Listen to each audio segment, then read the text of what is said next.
Tom, what has stood out to you so far about these playoffs?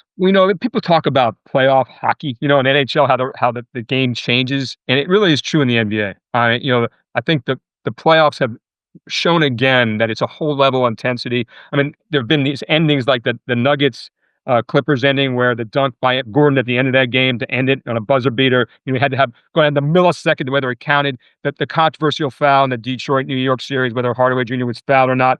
These games, not all, but many of them have come down to the wire. And then you have some stars. LeBron's been in the playoffs. You've had Steph in the playoffs. You've had all these guys. So I just feel like it validates everything the league says that it is still a compelling product. The ratings are going to go up, and they have gone up. So the playoffs are a different beast. They absolutely are, and there have been some really compelling series so far, and we will definitely be watching. Another thing is that you think about that Giannis just the other day gets eliminated by the Pacers, and this Halliburton's dad staring him down.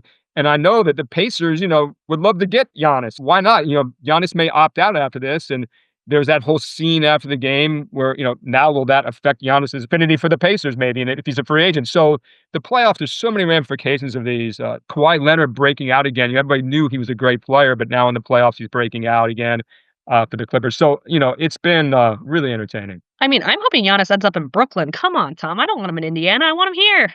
No, everybody wants him. I mean, I know San Antonio's are deep down hoping he'll go play next to Wemby. So it's been compelling. Been compelling. Well, and this is also the final year of the NBA playoffs on TNT, of the NBA on TNT. Inside the NBA is obviously still surviving. It's still going to be produced by TNT, but it's moving to ESPN.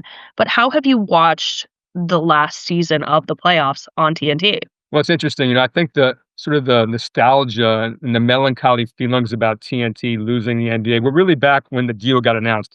I think at that time when it was a done deal and they're done, it was emotional. I think that the public was emotional. You could see the feedback all over the country. You can't lose this show. And what happened?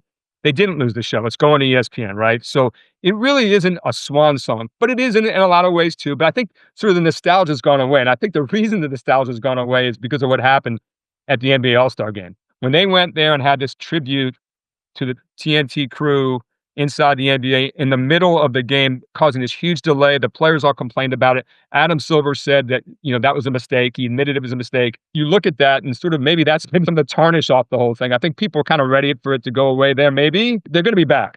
So it's not over. It's not really over. It's never over till it's over. I don't think the melancholy feeling is there right now anymore. You're still going to see Barkley on your TV.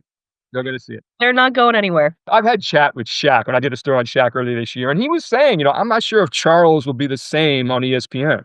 It'll be really, really curious when that time comes. Will they rein him in a little bit? Will he talk about the women of San Antonio? Will he talk about Galveston? Who knows what he's going to say? He's a little inappropriate, more than a little inappropriate. And will he be the same at ESPN?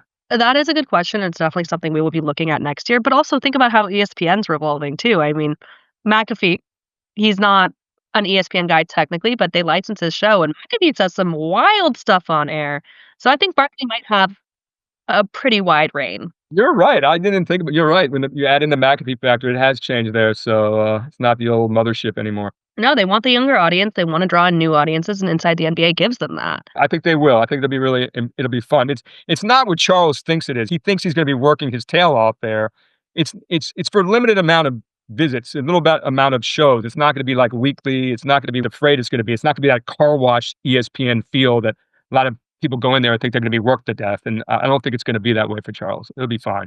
I don't think so either. ESPN values their talent, and Charles is talent for sure. This is last year, the media deal, as we said, and we're starting next year. I spoke with NBC recently. The NBA came up a lot because we're coming into upfront season. So, Tom, I am very, very busy right now because everybody has announcements and everybody is leaning into sports. The sports have never been more a part of the upfront than they are this year. What do you think the value of the NBA is for NBC? Especially they have 100% of their games are streaming on Peacock, 50% exclusively. They're really hoping to drive that. How do you think NBC can best take advantage of the NBA? Well, I think, listen, the NBA made a real clear decision. They wanted to go over the air.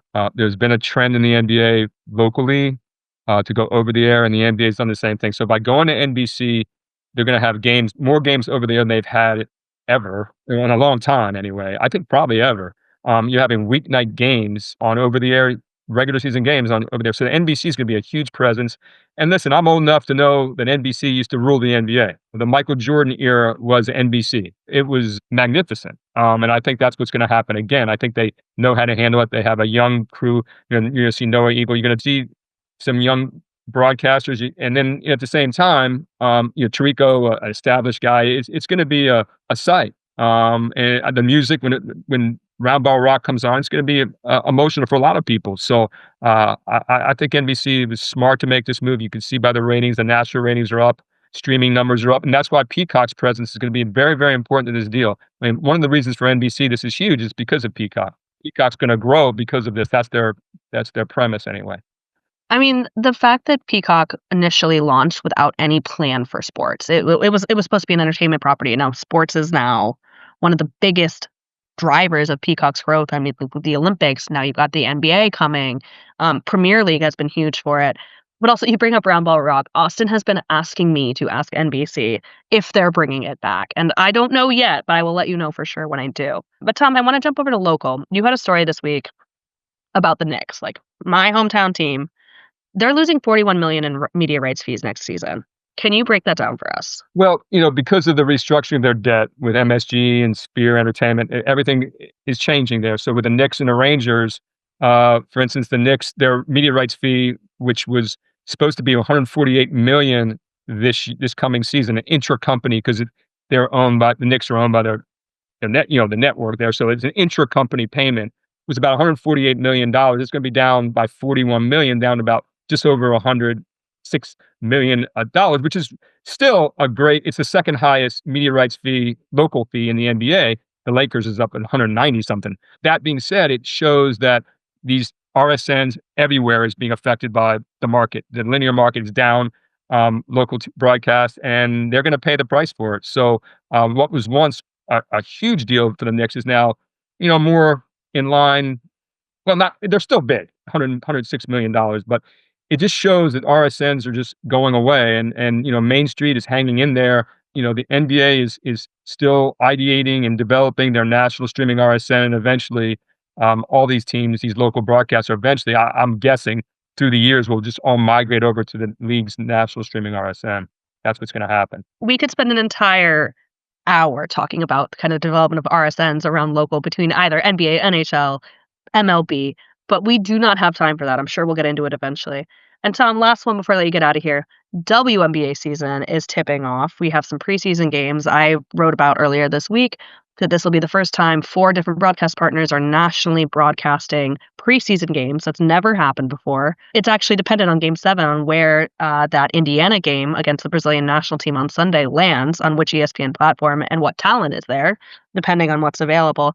Looking into this upcoming W season, do you think it will be as successful and the growth will continue as last year? You still have Caitlin Clark. She's coming into year 2, but now you've got the addition of Paige Beckers. Is the momentum still there? It's hugely there. I mean, there's just countdowns all over the internet about when does Caitlin Clark play basketball again. I mean, it's not like she played unrivaled, right? She's been out. Yeah, no one's seen her since, was it September? I don't know when it was, September. I mean, it's been a long time since she played an organized basketball game.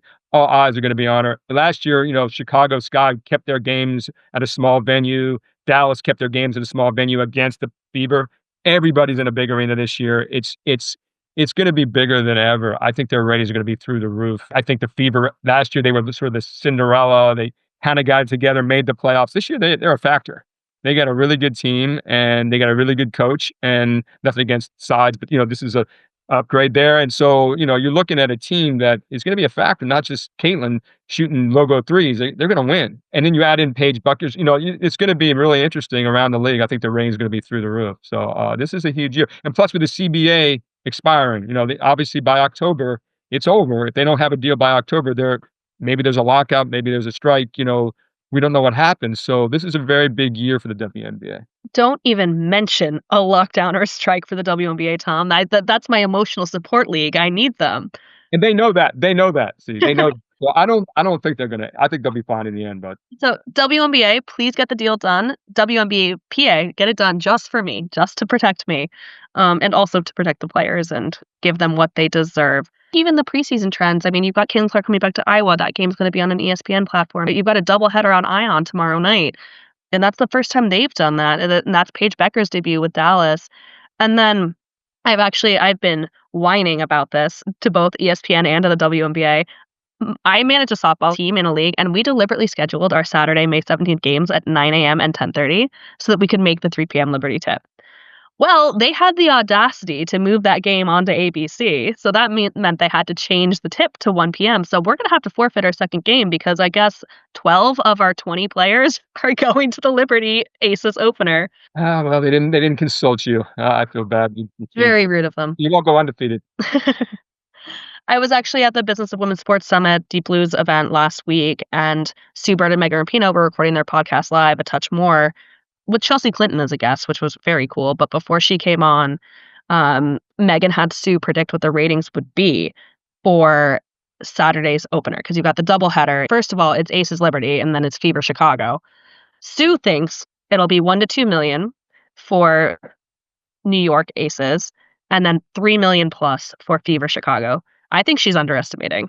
I think she might be too. I think, Fever Chicago, that's as good as it gets in the league right now. I mean, everybody wants to see that. And so that's like a marquee game. That's like, the NFL scheduling the Chiefs and somebody on a Thursday night before the season starts. That scheduling Chicago, Indiana to start the WNBA season. That's pretty smart marketing right there. So that's going to be a big number. All right. Well, Tom, thank you so much for taking the time, especially in the middle of NBA playoffs. I know you are very busy. Great to catch up. Great talking to you. Yeah.